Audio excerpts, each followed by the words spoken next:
Hello, this is Karmatos, and welcome to another episode of the Meme Decks.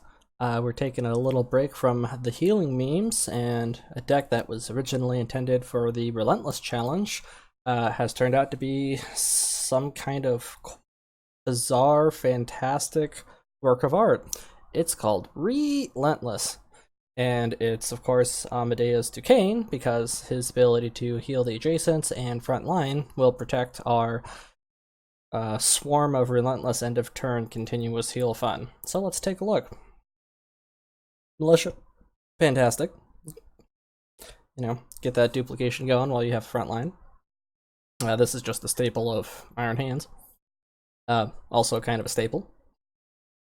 Fantastic, especially because you can potentially get off Marks of Chaos on your Relentless for stealth and watch it keep going. This one is nice because the healing from the Warlord takes place before the damage, and we're going to see one upcoming enemy not know this. And honestly, I didn't know it until it happened. Trez, yeah, heal every turn to heal. If you can keep them there in stealth, it's relentless in its own little way. Jubok, just seemed like a good thing to throw in there. Carapace, it's not a relentless troop, but since the theme is relentless, why not? Alpha Theta, again, just fantastic value card with relentless. Captain Bargus was in the store today, so I bought it, and that kind of inspired the desire to make this. And yeah, amazing. 5 for 5/6. Servo Arms, again, just a kind of a staple of Iron Hands. Relentless gain 1.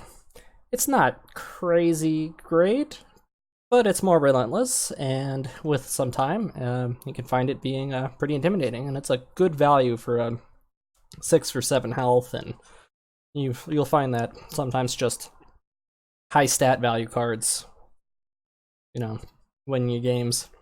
Captain Cog, oh yeah. Heal, frontline, relentless.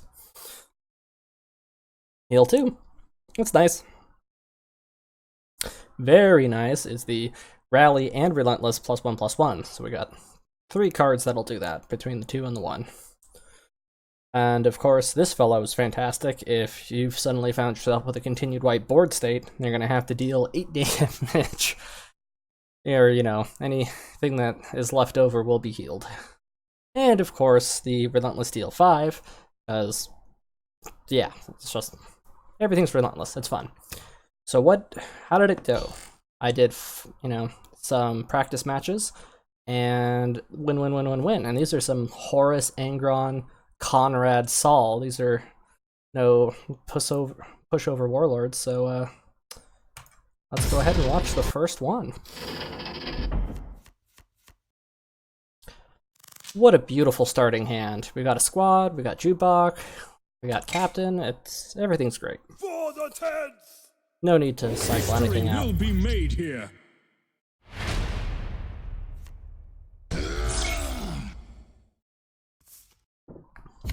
Yep.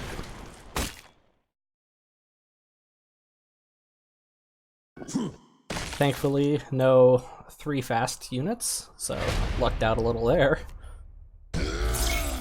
I sense frontline in my future with Farron's Militia.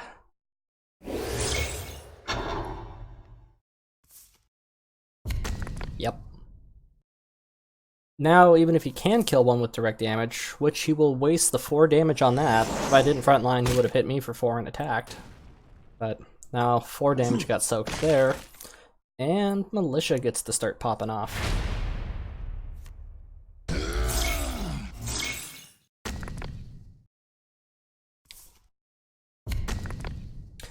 For the slightly higher damage one, we have a good hand size and a nice curve for 5, 6, 3, and frontline. And he's gonna pop the destroy on a surprisingly low value target. But I guess if you couldn't kill it, it was gonna buff up and then hit him for 4 and then potentially heal, so maybe that was his only good hate when I had frontline. And we're just gonna keep it going. Lay just ever so slightly under that curve.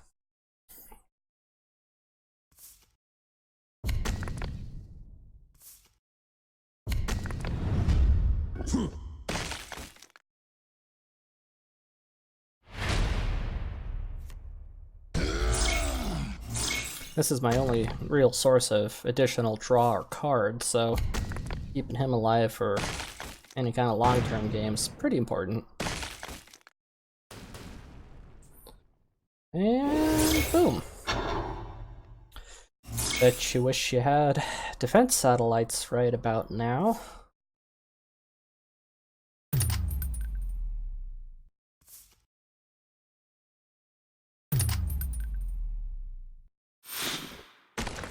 That's a lot of damage.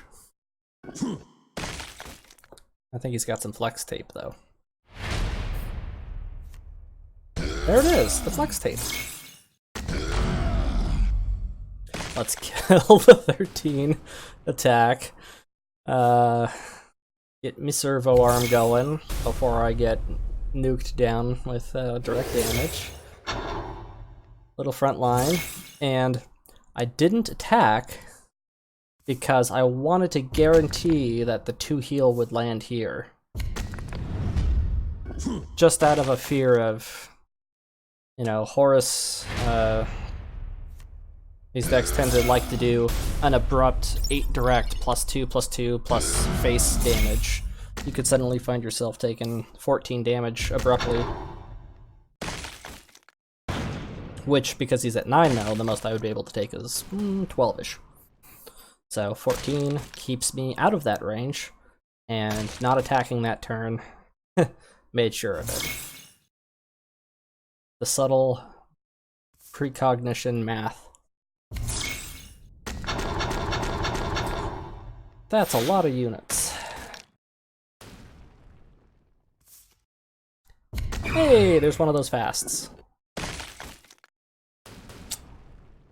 Just, I mean, well, good thing to do, couldn't take the damage.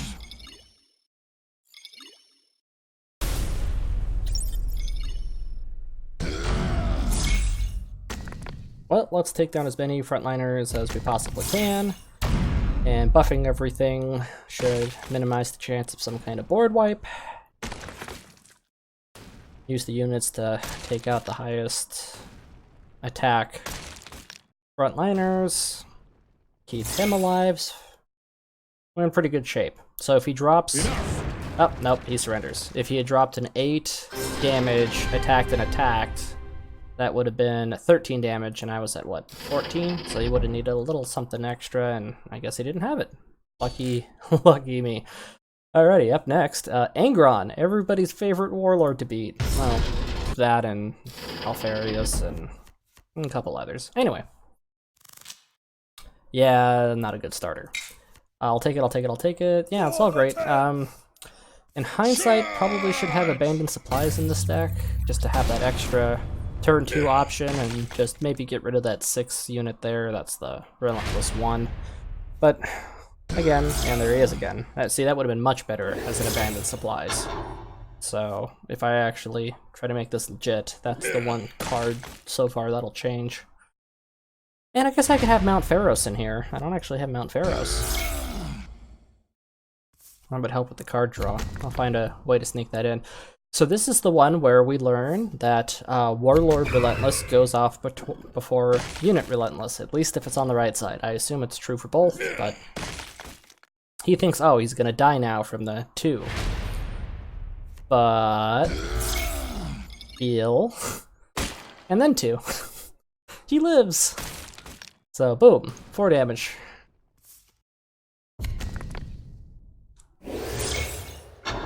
Yep.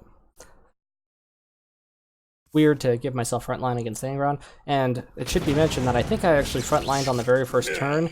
Huge mistake if it's the case that the, oh, what's that tactic that deals 5 damage to something with frontline? If that includes the Warlord, I could have set myself up for a lot of damage when he had 3 energy, and that would have been bad. So, don't do that. Don't do what I did on my first turn.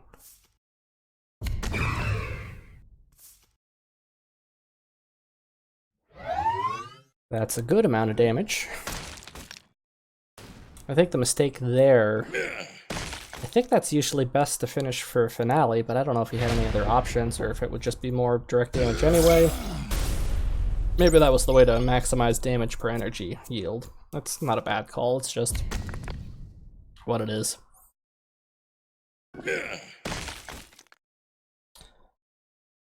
Yep. So I'm gonna make a mistake here, I'm pretty sure. I forget that he's at 7, which means he's about to hit turn 8, which means he's about to board wipe. Which means I really should have saved the frontliner one more turn.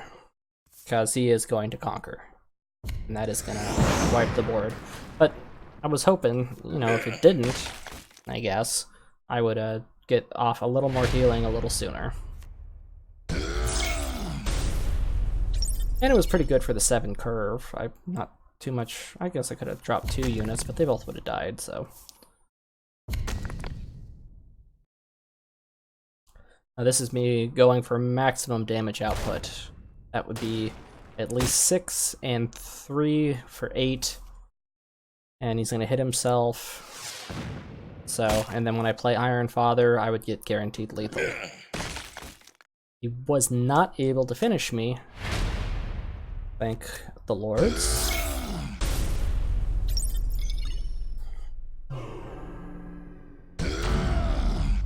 So that's 9 and 11. We got guaranteed lethal already. And yeah, plus they aren't even overkill.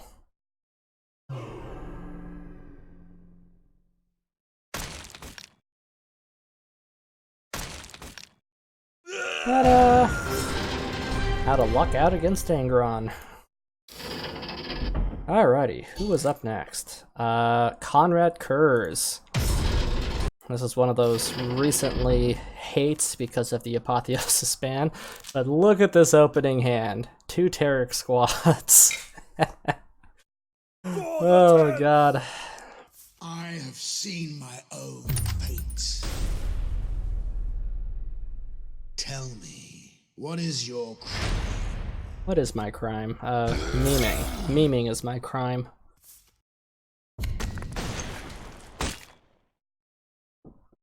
It's a perfect opener. He's gonna wish he had kept that, maybe.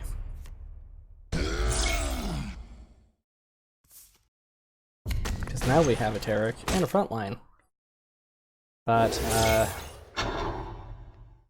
the Night Lords will find a way to get around that. You are pugnacious. Yeah, I am pugnacious. I'll take every last one of you with me. Gotta voice back. I'm gonna finish that off and drop the 4Z.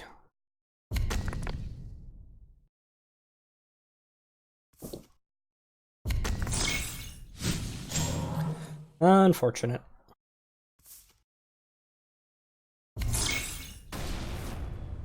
Good overall play.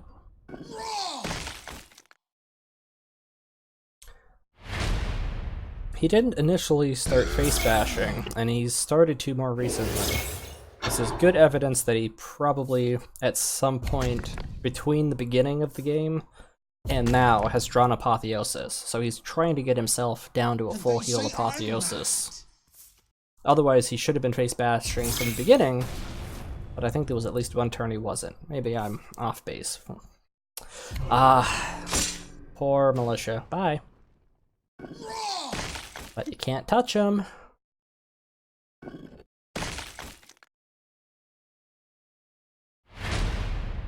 And this is where I love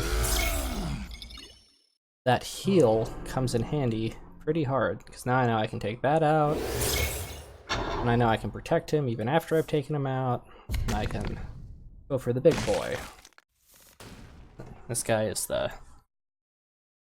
This deck would be nothing without him.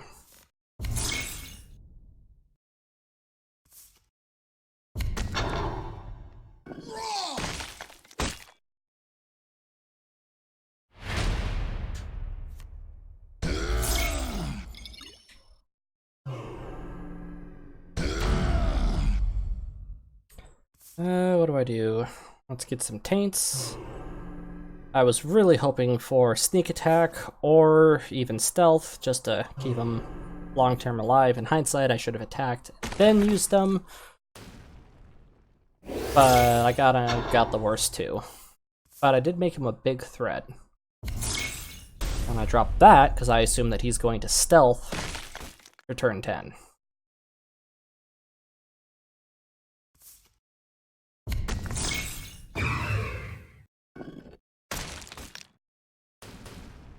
Got all of that fast and...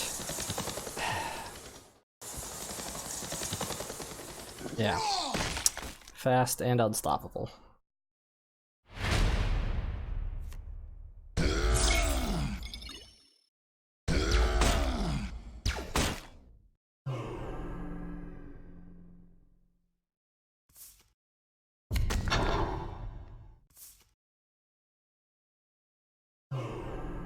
Yay! And still protected. If not one front line, then the other. And there's madness. But let's see here. I have 2 damage coming.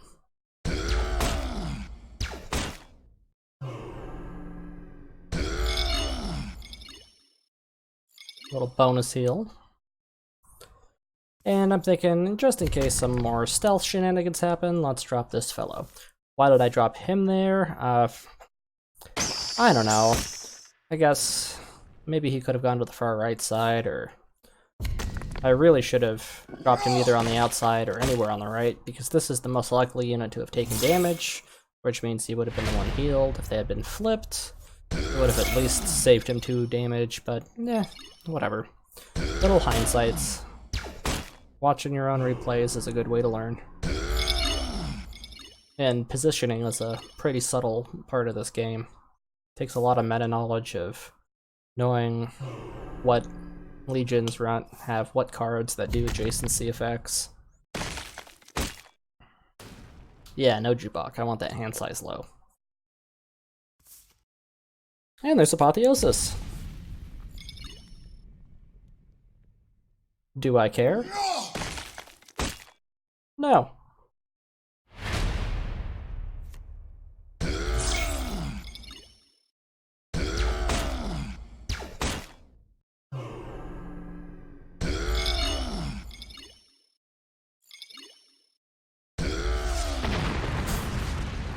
Bam.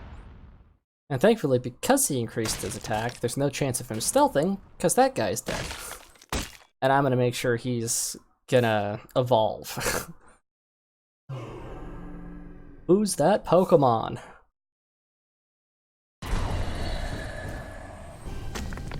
It's that piece of shit. It's my least favorite.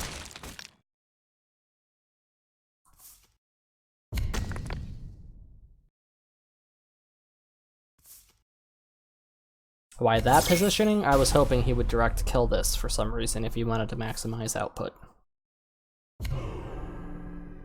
But it don't really matter, does it? Because I have frontline, you can't get off your stealth. Doesn't it feel bad, man?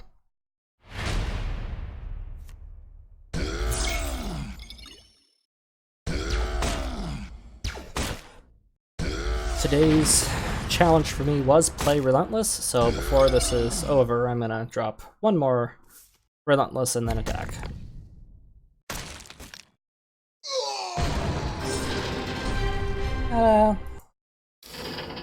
And last but not least, we have Stick Boy with Saul Tarvitz.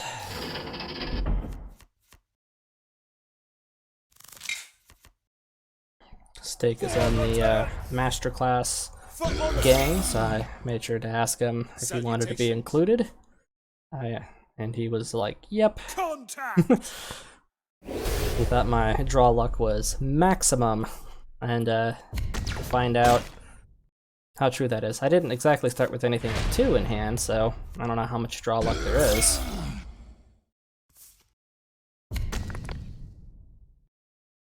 And again, my hope here is that maybe he would have suicided and then not realized that his health went off based on my Angron match, but he buffs up and just straight murders it. Good for him.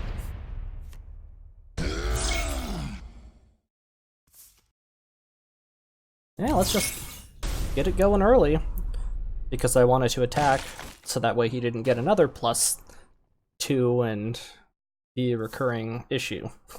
Didn't want to chance it.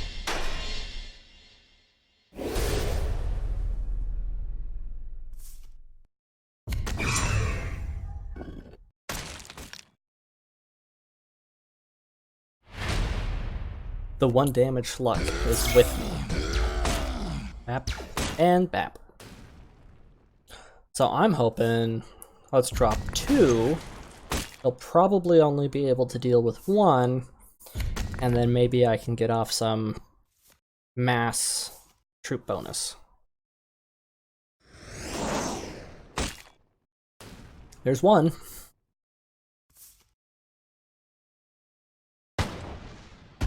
Time the other. So in that position, he should be good to kill that. Pretty sure I'm gonna Kagos to protect him. And to max my energy, since I can't use my Warlord power anyway. Although I could do 5 and 1. Nope, nope, I'll go for it. Perfect. That protects him a little. Ah, he's gone anyway.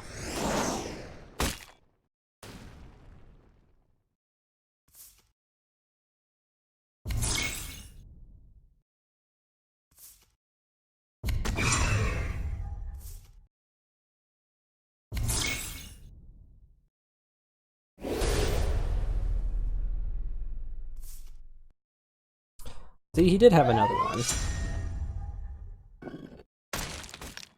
But, ooh, 7 saved. Way to go, front line. Peck, peck, peck. Taint. What will I get? Booyah. Best one possible.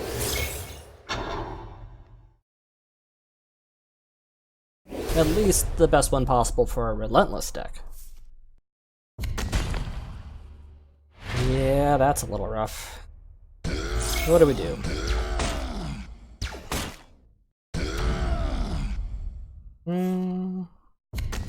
We go for the multiples. Why that? If he hits my Warlord, he goes down to 5 health. If I get one of the 2 shots off on it, it'll get down to 4 or 3, and then when the +1 happens to all, he would live and kill it.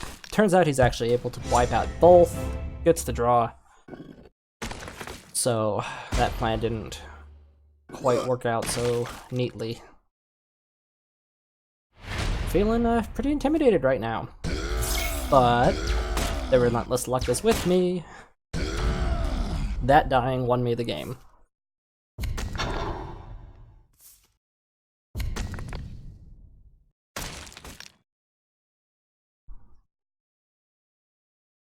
Wasn't worth killing that man, because even if he direct killed that and hit me for 9 and 2, he would need to get another 2 damage out in the remaining 3 energy, and that just didn't seem likely. And sure enough, it pays off, because I'm about to go up to 11 damage between the 2 of them, and we'll just get the direct 2 off on him for giggles, I guess.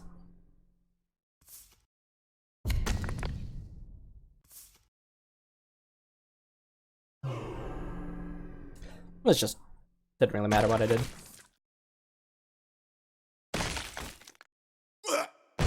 Ta-da! So this deck's gonna see some light revisions with maybe some abandoned supplies, and otherwise, for a deck that was aimed at challenging, that was a surprising little win spree against none of the other decks seemed to be doing challenges themselves, and it worked every time, so relentless. Enjoy. If you liked, like this. If you want to see more, subscribe. This was Comatose. Thanks for watching.